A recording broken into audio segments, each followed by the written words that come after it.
ಒಂದು ಚಿಕ್ಕ ಹಳ್ಳಿಯಲ್ಲಿ ಶಿವಣ್ಣ ಎಂಬ ಬಡ ಕೂಲಿ ಕಾರ್ಮಿಕನಿದ್ದ.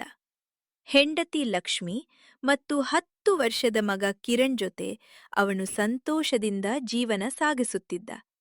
ಹಣ ಕಡಿಮೆ ಇತ್ತು, ಆದರೆ ಆತ್ಮಸಾಕ್ಷಿ ಮಾತ್ರ ದೊಡ್ಡದಾಗಿತ್ತು. ಆದರೆ ಒಂದು ದಿನ ಅವನ ಜೀವನವನ್ನೇ ಬದಲಿಸುವ ಘಟನೆ ನಡೆಯಿತು. 3 ದಿನಗಳಿಂದ ನಿರಂತರ ಮಳೆ, ಕೆಲಸವೇ ಇರಲಿಲ್ಲ. ಮನೆಯ ಡಬ್ಬಿಯಲ್ಲಿ ಕೇವಲ 2 ರೊಟ್ಟಿಗಳು ಮಾತ್ರ ಉಳಿದಿದ್ದವು.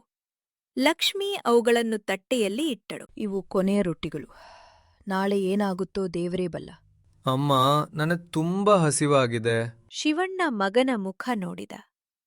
ಅವನ ಕಣ್ಣಲ್ಲಿ ನೀರು ತುಂಬಿತು.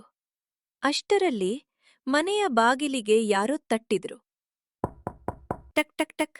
ಬಾಗಿಲು ತೆರೆದಾಗ ಒಬ್ಬ ವೃದ್ಧ ನಿಂತಿದ್ದ. ಮಳೆ ನೀರಿನಲ್ಲಿ ಸಂಪೂರ್ಣ ನೆನೆದಿದ್ದ. ಮಗ, 2 ದಿನಗಳಿಂದ ಏನೂ ತಿಂದಿಲ್ಲ.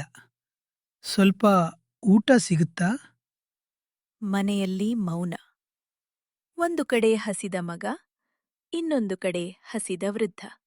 ನಮ್ಮ ಮಗನಿಗೂ ಸಾಕಾಗಲ್ಲ. ಆದ್ರೆ ಅವರು ನಮ್ಮ ಬಾಗಿಲಿಗೆ ಬಂದಿದ್ದಾರೆ.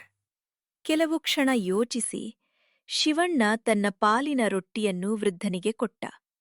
ನಂತರ ಮಗನ ರೊಟ್ಟಿಯ ಅರ್ಧವನ್ನೂ ಹಂಚಿದ. ಅಪ್ಪ, ನಾನು ಅರ್ಧ ತಿಂತೇನೆ, ಸಾಕು. ವೃದ್ಧನ ಕಣ್ಣಲ್ಲಿ ಕಣ್ಣೀರು ಬರುತ್ತದೆ.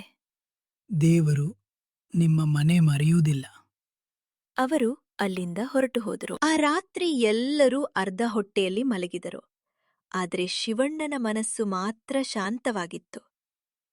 ಹಸಿದವನಿಗೆ ಊಟ ಕೊಟ್ಟೆ ಎಂಬ ತೃಪ್ತಿ ಅವನಿಗಿತ್ತು. ಮರುದಿನ ಬೆಳಗ್ಗೆ ಹಳ್ಳಿಯ ದೊಡ್ಡ ಸೇತುವೆ ಕುಸಿದಿತ್ತು. ನಗರಕ್ಕೆ ಹೋಗುವ ದಾರಿ ಸಂಪೂರ್ಣ ಬಂಡ್. ಜನರಲ್ಲಿ ಆತಂಕ. ಆದ್ರೆ ಮಧ್ಯಾಹ್ನ ಒಂದು ಜೀಪ್ ಹಳ್ಳಿಗೆ ಕಾಡು ದಾರಿಯಲ್ಲಿ ಬಂತು.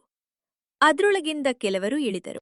ಆದ್ರೆ ಆ ಜೀಪ್ ಆಶೀರ್ವಾದವನ್ನೇ ತಂದಿತ್ತಾ ಅಥವಾ ಅನಿರೀಕ್ಷಿತ ಪರೀಕ್ಷೆಯನ್ನ?